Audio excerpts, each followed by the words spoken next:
by. I sit here alone and I wonder why. Friday night and everyone's moving. I can feel the heat, but it's soothing, heading down. I swim for the beat in this thing. Down the young without going. Down the young without going. We're the kids in America. We're the kids in America. Everybody. So, okay, you're probably going, is this like an Oxema commercial or what? Hello everyone, coming to you from my bunker to yours. For Wednesday's class, we will be comparing Jane Austen's Emma and Clueless, directed by Amy Heckerling. This short video will introduce you to a few ideas about the book and film that will get our discussion going. And it'll be loaded with jump cuts, every YouTuber's go-to for creating the illusion of action. People are often surprised that a middle-aged guy like me can pretty much quote Clueless line by line. Number one, it's a great movie. Second, I'm way too mature to say number two. It's all about LA in the 90s.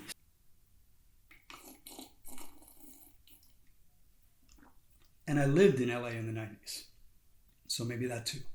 1, 2, 3, 4, 5, 6, 7, 8. UCLA, fight! Woo! We talked a bit about Austen's use of free and direct discourse the last time we met on campus. Remember campus? Good times. There's a good stretch of free and direct discourse in the key scene of the novel where Emma insults Miss Bates at the picnic at Box Hill. More on that in a moment. First, Emma's regularly misreading things and people. Frank Churchill is one of them. The first chapter of Volume 3 opens with this. A very little quiet reflection was enough to satisfy Emma as to the nature of her agitation on hearing this news of Frank Churchill. She was soon convinced that it was not for herself she was feeling at all apprehensive or embarrassed. It was for him. Her own attachment had really subsided into a mere nothing. It was not worth thinking of. But if he, who had undoubtedly been always so much the most in love of the two, were to be returning with the same warmth of sentiment which he had taken away, it would be very distressing. If a separation of 2 months should not have cooled him, there were dangers and evils before her. Caution for him and for herself would be necessary.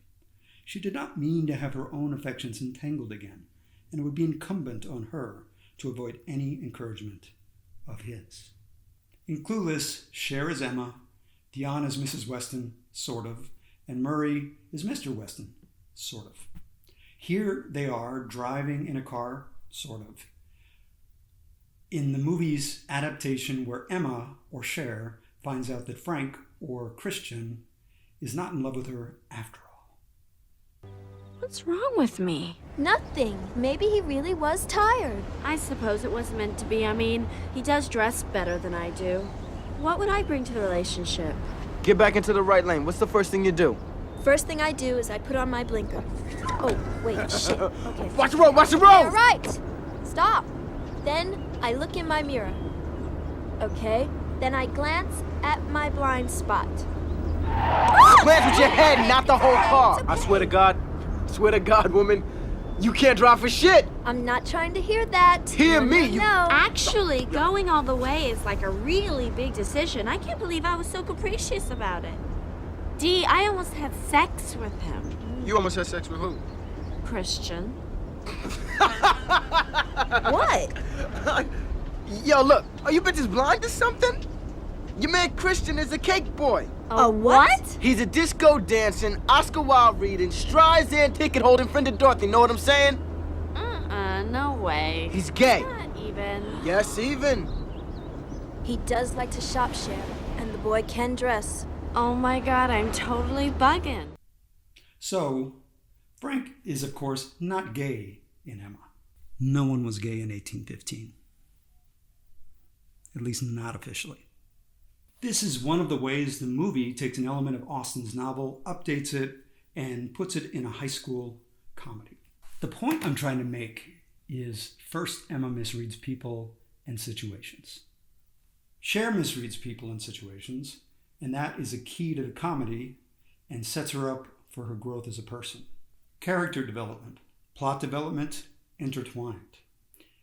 In addition to misreading people and situations, Emma acts like a brat.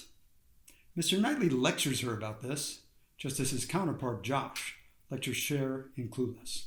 In Emma, the crucial scene of brattishness happens at the picnic at Box Hill.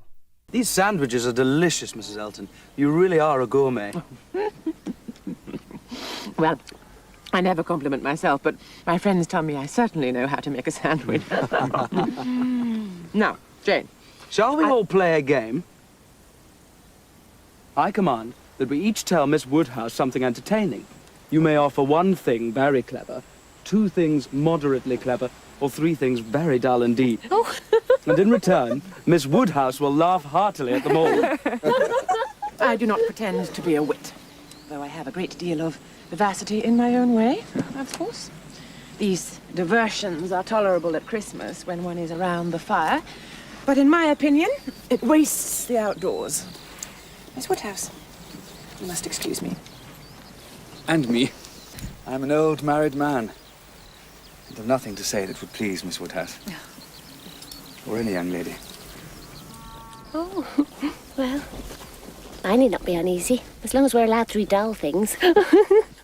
Very dull, in fact. I shall be sure to say three very dull things as soon as I open my mouth, shan't I? There may be a difficulty. Oh, I doubt that. I'm sure I never fail to say things very dull. Yes, dear, but you will be limited as to number. Only 3. Oh.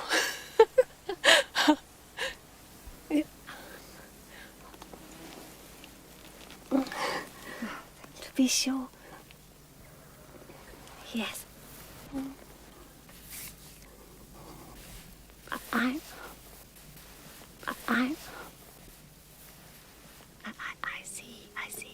I see what she means. I will try and hold my tongue. Oh, I must make myself very disagreeable. Or she would not have said such a thing to an old friend. That same scene is much briefer in Clueless, but still shows Cher speaking insultingly to someone with less money and privilege than herself. Lucy, where's my shirt? Probably at the cleaner. Oh, but today's the driving test. It's my most capable looking outfit. Okay, I called them. Oh, it's too late now.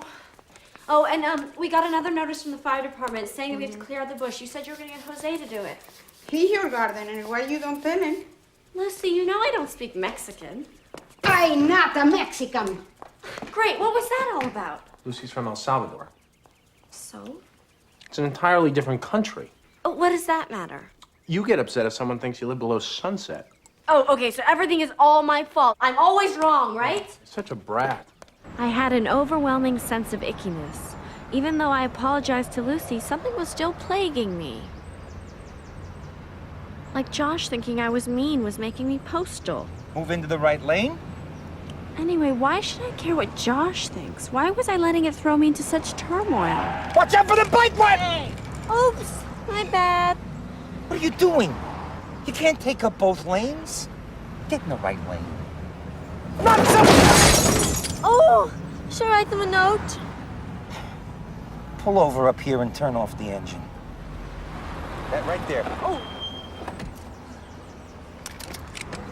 Are you going to take me somewhere to make left-hand turns? We're going back to the DMV. It's over? It's over. Well, how did I do? How'd you do? Well, let's see, shall we? You can't park. You can't switch lanes. You can't make right-hand turns. You've damaged private property, and you almost killed someone. Offhand, I'd say you failed. Fail?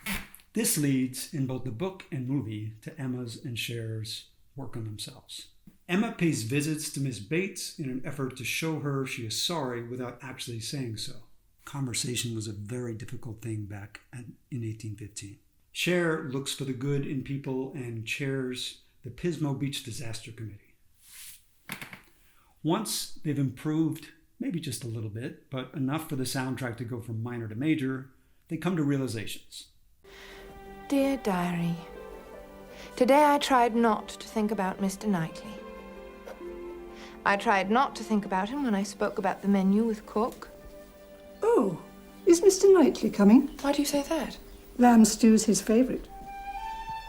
I tried not to think about him in the garden where I thrice plucked the petals off a daisy to ascertain his feelings for Harriet. I don't think we should keep daisies in the garden.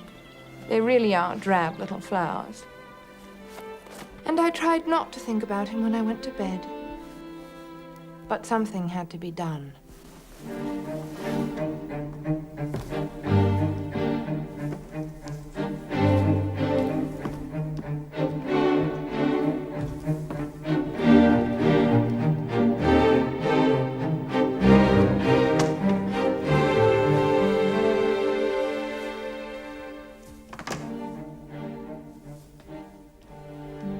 Dear Lord, if he cannot share a life with me, is it wrong to ask that he not share it with anyone?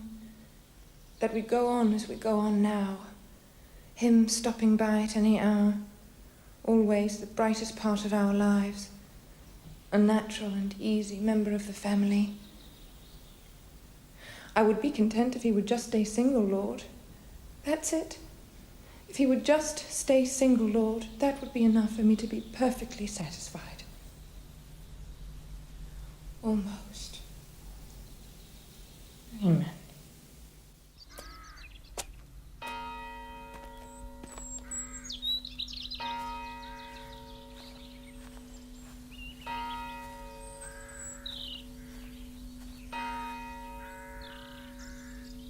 Clueless.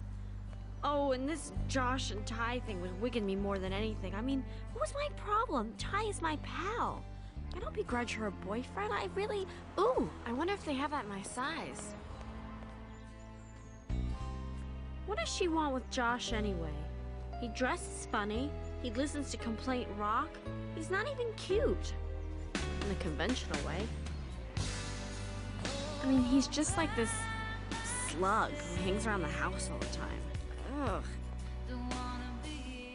And he's a hideous dancer. Couldn't take him anywhere. Wait a second. What am I stressing about? This is like Josh. Okay, so he's kind of a Baldwin. But what would he want with Ty? She could make him happy. Josh needs someone with imagination, someone to take care of him, someone to laugh at his jokes, in case he ever makes any. Then suddenly... Oh my God! I love Josh. I am majorly, totally, but crazy in love with Josh. But now I don't know how to act around him. So there in the end, we see that both book and movie are social comedies set in small places, where everyone gossips about everyone. And young women struggle to grow, succeed, and are rewarded with Jeremy Northam and Paul Rudd. I'm completely bugging. Jeez, I'm bugging myself. Girls, she's about to throw the bouquet. Oh, come on. Look, we got a pool going to see whose girl gets a bouquet. It's up to $200. It's in the bag. All right, come on, girls. All right.